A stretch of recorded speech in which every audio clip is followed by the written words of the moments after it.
As a species, human beings are pretty great at a great many things. One talent we all share is the ability to recognize patterns. This is handy, as Crush is a game based entirely around pattern recognition. Clumps of colored blocks make their way towards the base of the screen.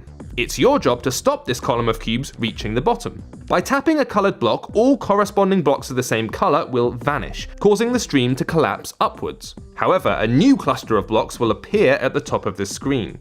The experience initially comes in two flavors: Think and React.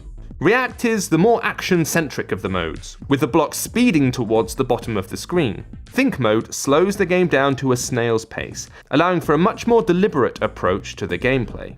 After selecting your mode, you have a choice of power-ups. These range from remixing the board to slowing down the descent even further.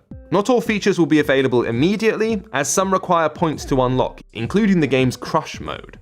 There's a kind of minimalist beauty to this one.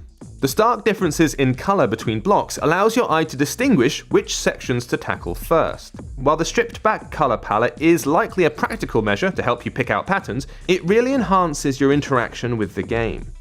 The soundtrack, meanwhile, rhythmic yet understated, keeps the pace up even when you're playing Think mode. Of course, you can't help but call to mind Tetris when you play a game like Crush. And fans of the infamous title will no doubt find novelty in this spin on the concept. Whether you become engaged enough to unlock everything and chase the high score spot on the leaderboards is another matter entirely. But as a quick game to exercise your grey matter and adrenaline glands, Crush will not disappoint. This has been James with AppSpy.com. We review, you decide.